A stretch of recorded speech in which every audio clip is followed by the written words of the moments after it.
Hello everybody, Flik here, and welcome to a chance to influence how my playthrough of the PC version of Dark Souls 2 is going to go.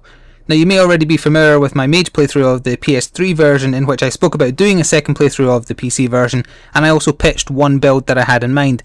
Well, since then I've actually thought up a few, and I'm going to let you influence my decision. Basically, I'm going to display a little bit of each of the ideas I have in mind, and please then comment below which you like the sound of, either the build name or the name of the character I'm going to go with for that particular build, and whichever gets the most votes is what I'll use. So without further ado, here we go.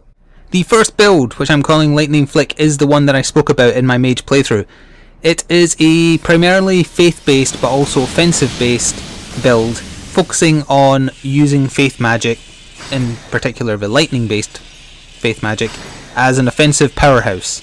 Probably scaling a little bit in strength as well, just for some late game lightning based weapons that are really good. That would be my general theme, but the idea of the bulk of the playthrough would be getting as many great lightning spears, sunlight swords, etc., and using them to toast my enemies into oblivion.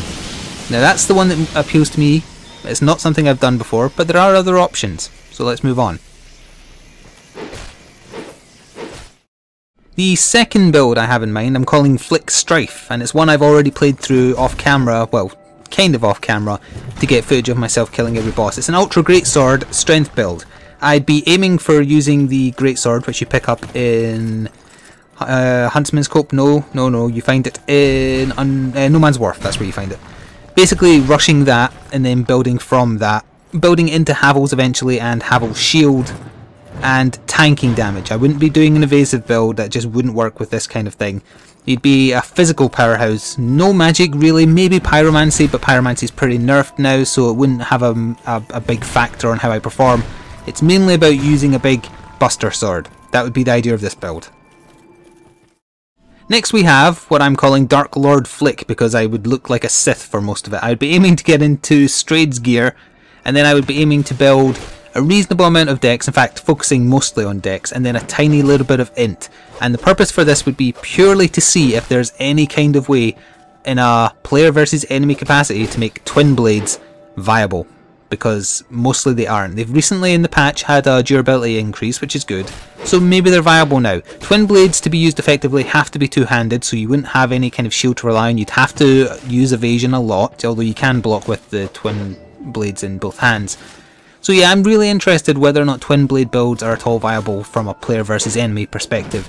And that would be the focus of this build, to see if it's entirely possible. The int scaling is purely so that the twin blade of my personal choice, the Dragon Rider one, is the best because it scales a little bit in int. So if I have a little bit of int, it should out damage the late game twin blades that aren't as good looking in my opinion. That's my general idea with this build. Finally, we have Ranger Flik. This will be a dex and strength build, primarily focused on seeing if using bows, great bows, crossbows, and sometimes shields with crossbows built into them are at all viable. So it would be a very costly build, because I'd have to constantly make sure I have a big supply of arrows and great arrows and all the various elements for when the bosses are weak to a certain element. But it's very interesting. I'd also probably have to start as the bandit, because I think they're the only class that start with a bow. But still, this would be a ranged class, so kind of similar to my mage playthrough I guess, but I wouldn't be relying on magic. I would be relying on the physical power of whatever bows and other projectiles, etc. I guess you can kind of throw in projectile use in general. Maybe a little bit of swordplay with a dagger or a short sword, just to fit the ranger kind of theme. So that's what this build would be. Now that's covered all 4 builds I have in mind. Please share your preference in the comments below, and I will play whichever build gets the most votes by the time the PC version is released. Thank you for taking the time to take part if you have. If there's a draw, or if there's just not enough votes, either way, I will pick at random or just go with my initial gut, which was the faith build. Thank you for watching anyway. Have fun joining in, and feel free to suggest some things about any of the particular builds as well. Thank you for watching. Ta-ta for now, and I'll see you at the PC release.